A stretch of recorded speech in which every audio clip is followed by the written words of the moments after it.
عزیز دوستو، انسان نہ سینے میں دل رکھتا ہے تو دل دھڑکتا ہے، تو کسی نہ کسی چاہت میں دھڑکتا ہے۔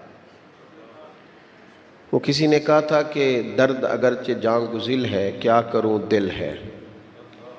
غم عشق اگر نہ ہوتا تو غم روزگار ہوتا۔ چلو عشق کا غم نہ صحیح، روزی روٹی کا ہی صحیح، دل میں غم ضرور رہتا ہے۔ کوئی نہ کوئی طلب انسان کی طبیعت میں، دل میں چاہت ہمیشہ موجود رہتی ہے۔ کچھ لوگ اس بات کو مانتے ہیں، کچھ نہیں مانتے۔ کچھ لوگ شہرت سے پیار کرتے ہیں، ماننے کو تیار نہیں ہوتے۔ کہہ دیا جائے نا کہ میں وہاں بھی گیا تھا، لوگ آپ کا ذکر کر رہے تھے، تو ان کا دل ٹھنڈا ہو جاتا ہے۔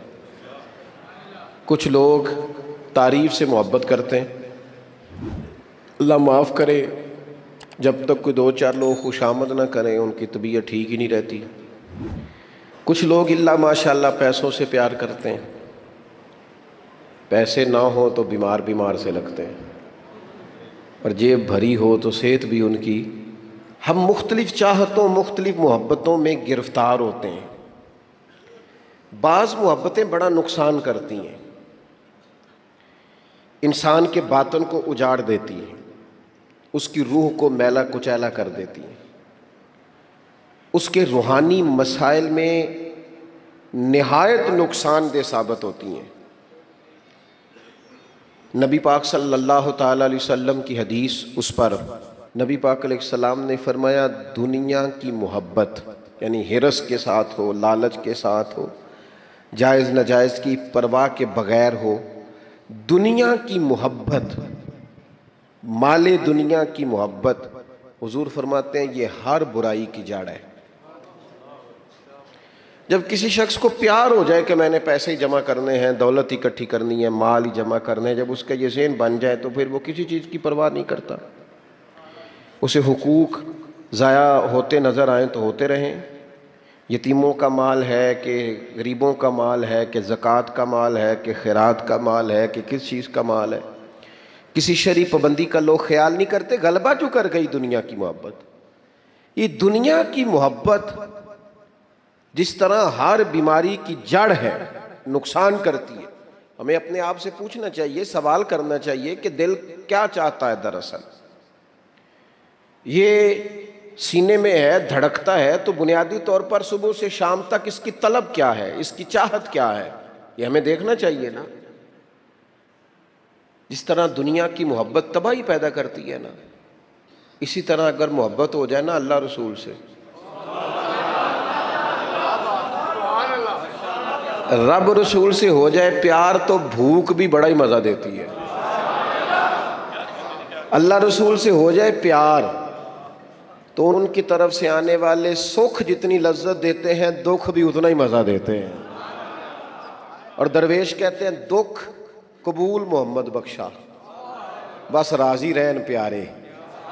پھر وہ تکلیفیں، وہ آزمائشیں، وہ پریشانیاں، وہ غربتیں، وہ وقتی طور پر لوگوں کے تانے، وہ تنقید، وہ طنز، وہ پھبتی، یہ ساری چیزیں مزیدار ہو جاتی ہیں محبت اللہ رسول سے ہو۔ ہم نہ اپنی طبیعتوں میں چاہت کی، رب رسول کی محبت کی وہ خاص لذت نہیں پیدا کرتے جو ہونی چاہیے۔ محافل بھی ہوتی ہیں، روزے بھی آتے ہیں، حج بھی ہوتے ہیں، عمرے بھی ہوتے ہیں، لیکن حج عمرہ اللہ رسول کے لیے ہے کہ فوٹو کے لیے؟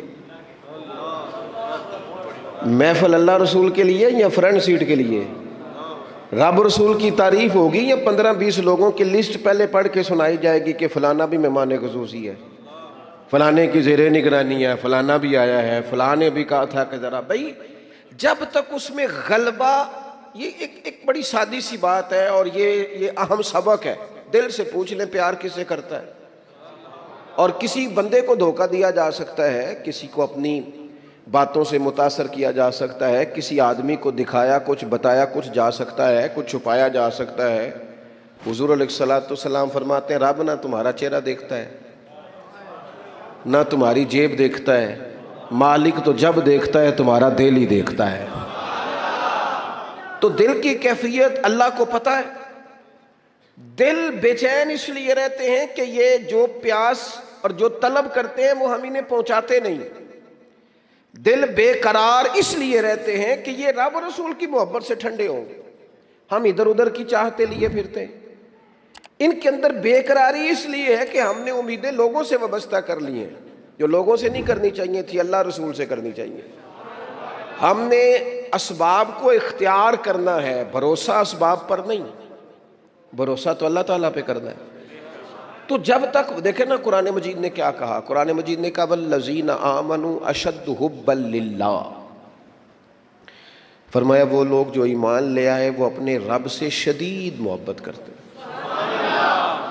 اپنے رب سے پیار کرتے ہیں۔ ان کے سجدے بوجھ نہیں، ان کے سجدے تو لذت ہیں، انہیں نماز کے لیے لانا نہیں پڑتا، جبر نہیں کرنا پڑتا، ان کے تو دل کھچے چلے آتے ہیں، ان کو تو پیار ہو گیا، رات ساری بیت گئی اور ایک سجدہ بھی مکمل نہ ہوا۔ وہ تو مال چونکہ اللہ نے دیا ہے تو راہ خدا میں خرچ کرتے وقت ان کی طبیعت کسی قسم کا تکلف نہیں محسوس کرتی، کوئی بوجھ نہیں محسوس کرتی، کیونکہ وہ ہر چیز سے بڑھ کر اللہ رسول سے پیار کرتے ہیں، تو یہ چیزیں ان کے سامنے کبھی بھی رکاوٹ نہیں بنتی۔ اور دل میں سب سے زیادہ محبت اللہ کی، اور جہاں تک تعلق ہے میرے رسول پاک کا، تو اللہ کریم نے فرمایا النبی اولیٰ بالمؤمنین من انفسہم، فرمایا یہ جو نبی ہے نا یہ تو مومنوں سے ان کی جانوں سے بھی زیادہ قریب ہیں۔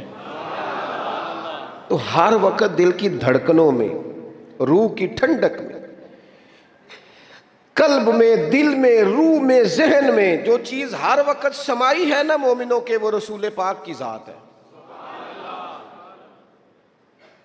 اگر رات ساری بندہ یہی سوچتا رہے کہ سویرے یار کس طرح کام چلانا ہے، پیسے کیسے آئیں گے، جو میرے پاس 2 لاکھ ہے اسے 6 کیسے کرنا ہے، اور یہ 6 ہے یہ 12 کیسے ہو سکتا ہے، اور جناب یہ دنیا میری کیسے آگے بڑھ سکتی ہے، اور یہ جو پلاٹ پڑا ہے نا میرے گھر کے بالکل سامنے کیسے کچھ چکر چلے کہ میرا ہو جائے، گاڑی ہے ذرا چھوٹے ٹائروں والی بڑے ٹائروں والی کیسے آ سکتی ہے۔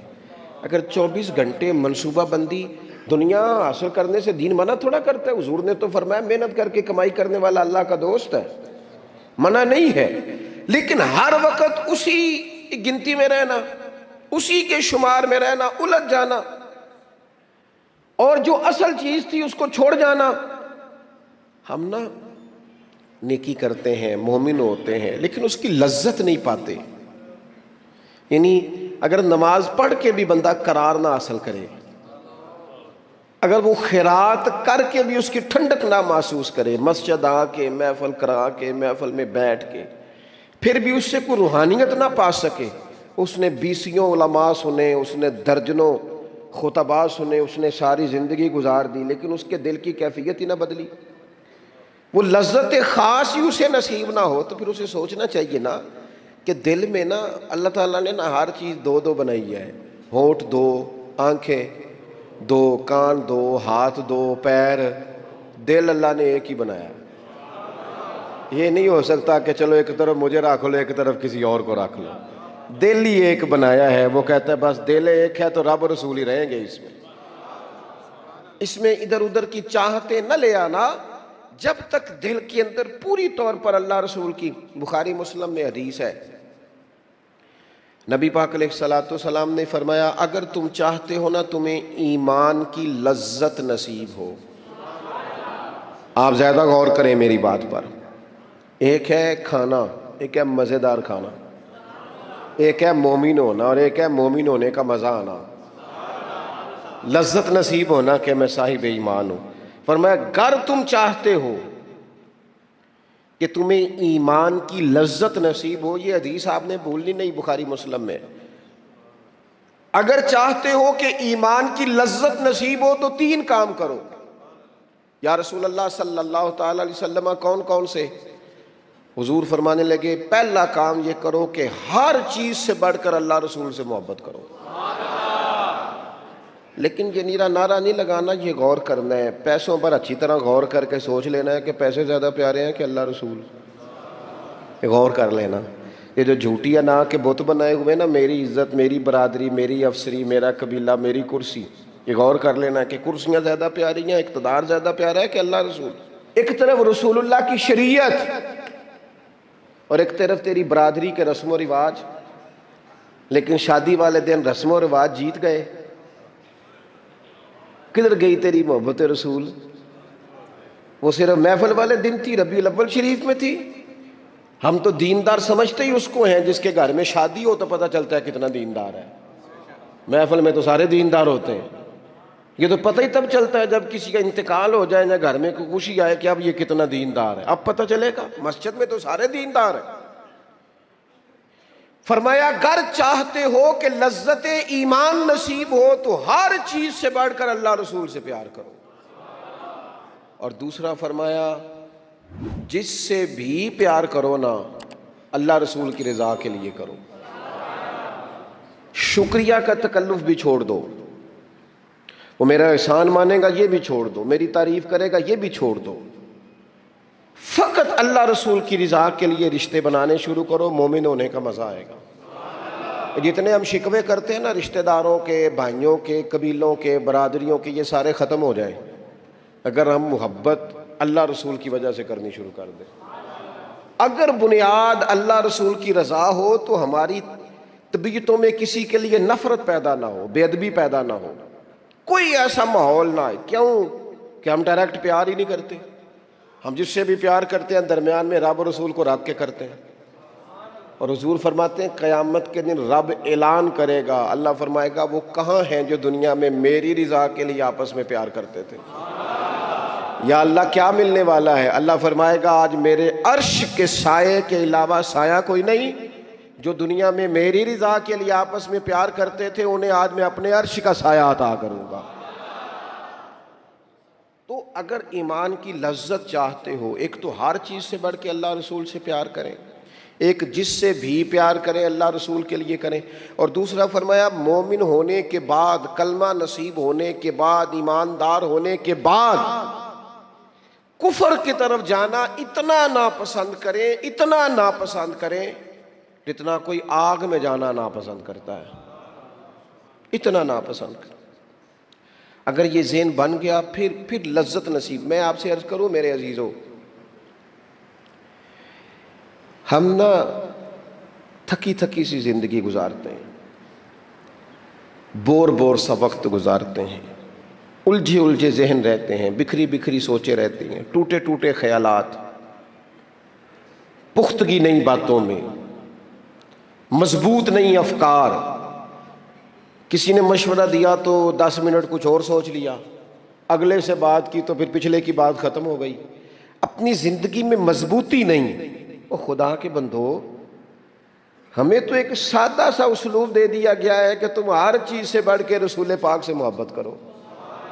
تو جب پوری طرح وہ محبت نصیب ہو جائے گی، جب پوری طرح وہ چاہت مل جائے گی، جب پوری طرح وہ خلوص نصیب ہو گیا، للہیت مل گئی، اللہ رسول کی بارگاہ نصیب ہو گئی، آپ یقین کریں حضور کی محبت بندے کو پکا کر دیتی ہے، اس کی سوچوں کو مضبوط کر دیتی ہے، اس کے اندر استقامت لاتی ہے. رسول اللہ کی محبت انسان طاقتور ہو جاتا ہے. میں تقریر نہیں کر رہا، جذبات کا اظہار کر رہا ہوں. میں آپ سے داد نہیں چاہتا، میں آپ کی ذہن سازی چاہتا ہوں. آپ بھلے میری بات پر کوئی سبحان اللہ ماشاءاللہ نہ کہیں، لیکن میرے درد دل کو سمجھے میں کیا کہنا چاہتا ہوں. دوستو حضور کی محبت مضبوط کرتی ہے، مضبوط طاقتور کر دیتی ہے. نہ سمجھ آئے تو سیدنا بلال سے پوچھ کے دیکھو، مار پڑتی جاتی ہے، محبت طاقتور ہوتی جاتی ہے، تانے ملتے جاتے ہیں، محبت مضبوط ہوتی جاتی ہے. نہ سمجھ آئے تو سیدنا سلمان فارسی سے پوچھو. سالوں بیت گئے، ڈھونڈتے، تلاش کرتے، آتے حضور کی بارگاہ میں حاضری دیتے، غلامی کرتے، کہاں سے چلے کہاں پہنچے. اگر نہ سمجھ آئے تو حضرت خبیب سے پوچھو، نہ سمجھ آئے تو بدر میں جا کے شہید ہونے والوں سے پوچھو یہ محبت کتنا طاقتور کرتی ہے. حضرت انس بن نضر سے پوچھو میدان احد میں کہ یہ محبت افکار کو زندہ کرتی ہے، روح کو تازہ کرتی ہے. بندہ نا زیادہ باتوں سے ویسے ہی بچ جاتا ہے. ایک شے صرف یاد کرنی پڑتی ہے، ایک شے علم و بس کریو یار، اے ہوئی حرف تینوں درکار. اعلیٰ حضرت فرماتے ہیں اے عشق تیرے صدقے ہم جلنے سے چھٹے سستے. جو آگ بجھا دے گی اب وہ آگ لگائی ہے، جو آگ بجھا دے گی اب وہ. اور پھر اعلیٰ حضرت فرماتے ہیں کہ یاد رکھنا جان ہے عشق مصطفیٰ، روز فزوں کرے خدا، اور جس کو ہو درد کا مزہ، جس کو ہو درد کا مزہ. ایک ہوتا ہے شفا کا مزہ، ایک ہوتا ہے بیماری کا مزہ. یہ حضور کی محبت کی وہ والا درد ہے کہ یہ مزیدار ہے. اعلیٰ حضرت فرماتے جان ہے عشق مصطفیٰ، روز فزو کرے خدا.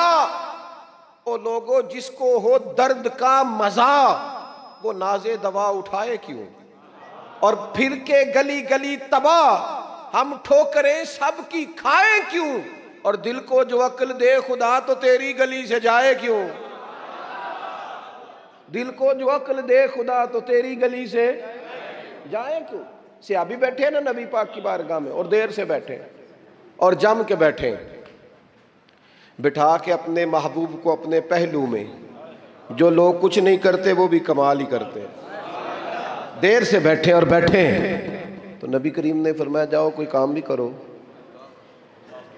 اٹھے، ستون کی اوٹ سے ہو کے واپس آ گئے. کہنے لگے یا رسول اللہ آپ کے بغیر دل ہی نہیں لگتا، تو طبیعت ہی نہیں جمتی، کہیں نظر ہی نہیں ٹھہرتی. جب تک آپ اپنے دل کی کیفیات، یار ہمارے بزرگ، ہمیں تو وقت نہیں ملنا چاہیے. اگر ہمارا دعویٰ ہے کہ ہمیں حضور سے محبت ہے تو وقت ہی نہیں ملنا چاہیے. سیرت ساری پڑھ لی ہے ہم نے، حضور کی احادیث یاد کر لی ہیں، نبی پاک کے فضائل پر جو کتابیں لکھی گئی ہیں وہ ہمارے پاس ہیں. کیا آج صبح سے لے کر اب تک 1100 بار درود شریف نصیب ہوا ہے؟ کیا اگر حضور سے محبت ہے تو ہمارے دل میں نبی پاک کی امت کا درد ہے؟ حضور پر نازل ہونے والے قرآن مجید کو ہم نے سمجھا ہے؟ دین اسلام کی روشن تعلیمات کے ہم کتنے قریب گئے ہیں؟ فارغ وقت آپ کیا جی میں آج کل بور ہوتا ہوں، تو بھئی آپ کتاب خریدیں حضور کی سیرت پر، پڑھیں شاہ عبدالحق محدث دہلوی نے کیا لکھا ہے، پڑھیں حضور کے فضائل کمالات، پڑھیں شفا شریف قاضی ایاز کیا لکھتے ہیں. لیکن زندگی تو ادھر ادھر ضائع ہو رہی ہے. محبت والا تو اپنا ٹائم، یہاں تو کسی کو پیار ہو جائے نا اپنے گھر سے تو قربانی دیتا ہے، کہتا ہے آپ سب لوگ کھائیں گے میں پردیس میں جا کے کماؤں گا. پیار ہو گیا نا، تو اس نے جدوجہد کی، اس نے عمر گزار دی. ہمیں اگر پیار ہو تو پھر انداز کچھ اور ہو. تھوڑا سا نا اپنی قلبی واردات پر توجہ دیں، اپنے دل سے پوچھیں. ایک تسبیح رکھ لیں ہاتھ میں، جس طرح موبائل ہو نا بندے کے پاس تو چین نہیں نہ لینے دیتا، جس طرح موبائل ہاتھ میں ہو تو چلتا رہتا ہے نا، انشاءاللہ تسبیح بھی ہاتھ میں ہوگی تو درود پاک چلتا رہے گا. یہ کریں یہ کام. حضور کے تذکار جمیلہ، نبی پاک کا تذکرہ، اپنے قلب اطہر میں حضور کی محبت کو. آپ دیکھیں نا کبھی صحابہ کا مزاج، ایک ہوتا ہے بڑے مشورے کرنا، اور ایک ہوتا ہے زندگی میں نا ایک حرف یاد کر لینا. صحابہ نے نا ایک سبق یاد کیا تھا کہ جو حضور کہہ دیں گے نا، یہ بڑا مختصر، بڑا جامع، بڑا مزیدار اور سارے پہلوؤں کو اکٹھا کرنے والا سبق ہے. جو کریم کہہ دیں گے نا، لمبی چوڑی دوڑ ہی نہیں، جو حضور فرما دیں گے. حضرت صدیق اکبر سے پوچھا آپ کو پسند کیا ہے؟ کہنے لگے حضور آپ کو دیکھتے رہنا، میرا دل کرتا ہے میری بیٹی گھر میں خدمت کرے. حضور میرا دل کرتا ہے اللہ مجھے مال دیتا رہے، میں آپ کے قدموں پہ قربان کرتا رہوں. سانوں تے قید سجن دا گہنا ہے، وہ جینج رکھے ایسا اونج رہنا ہے. ہم نے نہ طے کر لیا ہے، ہم نے ادھر ادھر ایک مختصر سے سبق یاد کر لیا ہے. آپ یاد رکھیں ہمارے پاس کوئی نہ کوئی لذت ہے، کسی نہ کسی چیز کے پیچھے دوڑ رہے ہیں. ہر بندہ دوڑ رہا ہے، کچھ مان کے دوڑتے ہیں، کچھ نہ مان کے دوڑتے ہیں، لیکن دوڑ لگی ہوئی ہے. آپ یقین کریں میں ایسے لوگوں کو بھی جانتا ہوں جو ڈھونڈ کے محفل میں جاتے ہیں. آج میں نے اپنے نبی کی نعت سننی ہے.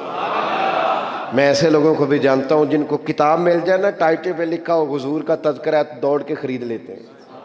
میں نے دیکھا ہے کہ حضور کے میلاد پاک میں وہ یوں خرچ کرتے ہیں کہ جیسے بس پوری کیفیت طاری ہو گئی.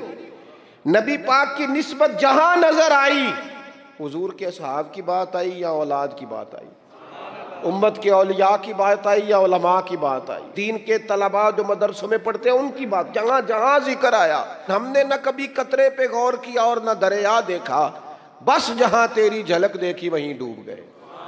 اپنے دل میں اس محبت کو پیدا کریں۔ میں آپ سے عرض کروں، اولادیں بھی پریشان ہیں ہماری،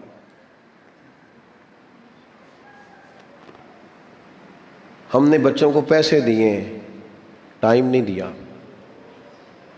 ہم نے بچوں کو گھر دیا ہے، خاندانی ماحول نہیں دیا۔ اب شکوہ صرف بچے سے نہیں کہ وہ موبائل پہ ہے، ابا بھی تو موبائل پہ ہی ہے نا، وہ بھی تو نہیں نا چھوڑ رہا۔ بچے جو چھوٹے موٹے سوالات اپنے ماں باپ سے پوچھتے تھے تو ایک خاندانی روایات، ان کا حسن منتقل ہوتا تھا، وہ اب رخصت ہو رہا ہے۔ بچے اپنے گھروں میں، آپ کو پتہ ہے یہ صحابہ کی اولادیں کیوں جان قربان کرتی تھی نبی پاک پہ؟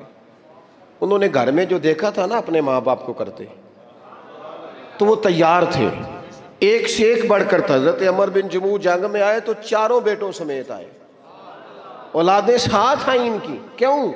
انہوں نے اپنے بچوں کو وقت دیا، ٹائم دیا، ان کی تربیت کی۔ دیکھیں، ایک ہے میں تقریر کروں، تقریر سے بھی بچے سیکھیں گے، ایک ہے کہ جو ان کا باپ کرتا ہے۔ میں اکثر ایک مثال دیتا ہوں، میں کہتا ہوں کہ کئی دفعہ گھر میں نا اماں کہتی پتر چپ کر جا، تیرا ابا آج کل پریشان ہے، ناراض ہو جائے گا، چپ کر، ابھی بات نہ کرنا، کاروباری ٹینشن چل رہی ہے۔ ہوتا ہے کہ نہیں؟ پتر آج نہ بات کرنا، آج تیرے ابا جی کا موڈ نہیں ٹھیک، ہوتا ہے نا؟ تو کبھی کبھی یوں بھی ہونا کہ ابا بستر میں رو پڑے تو پتر اٹھ کے جا کے پوچھے اماں جی خیر ہے؟ تو اماں بھی رو پڑے، اماں بتاؤ تو صحیح ہوا کیا؟ تو اماں کے پتر تمہارے باپ کو نا حضور کا مدینہ یاد آ رہا ہے۔ آپ یقین کریں یہ رنگ اولاد پہ وہ رنگ چڑھائے گا، یہ انداز وہ انداز سکھائے گا۔ ابا پیسوں کے لیے تو روز روتا ہے، زمینوں جائیدادوں کے لیے روتا ہے، میرا کاروبار نہیں چلتا روتا ہے۔ کاش یہ کبھی حضور کی محبت میں روئے، یہ کبھی اس درد سے تڑپے، کبھی اس کی وہ کیفیت بنے، تو بچے کو کہنا نہیں پڑے گا اپنوں کے تو آنسو دیکھ کے بندے کے آنسو آ جاتے ہیں۔ روحوں کی جیسے ہی قربت ہوتی ہے درد آنسو بن کے چھلک نکلتا ہے۔ جب تک یہ محبت اس بار رفتگی کے ساتھ نہیں پیدا ہوگی، کبھی ابا انگلی لگائے نا بچے کو اور مسجد میں جا کے قاری صاحب دل بڑا پریشان ہے، ذرا حضور کی نعت تو سنائے، ذرا گھر میں بچے کو کہے نا پتر یہ کھول ذرا موبائل اور حضور کی فلاں نعت تو لگا، میرا دل کر رہا ہے۔ تو یہ بھی انداز ہے جو بچوں کے دلوں میں حضور کی محبت پیدا کرے گا۔ لیکن ہم نے نا بالکل ایک روایتی انداز اختیار کیا ہوا ہے۔ ٹھیک ہے کبھی کوئی سلسلہ ہو گیا تو ہو گیا، اس کی جو عملی کیفیات ہے وہ ہمارے ہاں نہیں ہے۔ بات ختم کرنے لگا ہوں۔ نبی پاک صلی اللہ تعالیٰ علیہ وسلم کے غلاموں حضرت سعد بن ابی وقاص رضی اللہ تعالیٰ انہوں نے نا کلمہ پڑھ لیا، ماں احتجاج پہ بیٹھ گئی، اگر تو کلمہ نہیں چھوڑے گا تو میں روٹی نہیں کھاؤں گی اتنی دیر تک جب تک تو کلمہ نہیں چھوڑتا ماں صلی اللہ۔ صحابہ کرام نے نا شدید ٹکراؤ دیکھا ہے جب وہ مسلمان ہوئے۔ ہم تو نیکی کرتے ہیں، کوئی خیر کا کام کرتے ہیں تو شاباش ملتی ہے، وہاں یہ نہیں تھا۔ وہاں تو آپ نے اعلان کیا نہیں اور پتھر برسے نہیں۔ اماں بھوک ہڑتال پہ بیٹھ گئی، اب ظاہر ہے گلی محلے میں باتیں بھی ہوتی ہیں، برادری قبیلے میں بلو جی اماں ہڑتال پہ بیٹھی ہے، بھوک ہڑتال پہ۔ حضرت سعد بن ابی وقاص نے 2-3 دن دیکھا، تیسرے دن ماں بھی تھوڑی، اب 2-3 دن بندہ روٹی نہ کھائے حالت اور ہو جاتی۔ حضرت سعد جا کے نا اماں کے سرانے کھڑے ہو گئے، کہنے لگے اماں میں تیرا ہی پتر ہوں نا، اور مجھے سب سے زیادہ تو ہی جانتی ہے۔ اماں نے کہا اسی طرح ہی ہے، تو کہنے لگے اماں تو میرے جذبے بھی جانتی ہے، کہ پتر بالکل جانتی ہوں۔ تو کہنے لگے تیری ایک جان ہے نا، اگر تیری 1000 بھی ہو نا، ایک ایک کر کے ساری نکل جائے تو مدینے والے کا کلمہ پھر بھی نہیں چھوڑوں گا، کیونکہ وہ کچا رنگ للاری والا جیڑا چڑھ دا تے لیندا رہندا، اے عشق تیرے دا رنگ محمد چڑھ جائے پھر نہیں لیندا۔ اماں تیری 1000 جان بھی ہو نکل جائے تو یہ کلمہ میں چھوڑنے والا۔ اماں نے نا شام کو روٹی کھا لی،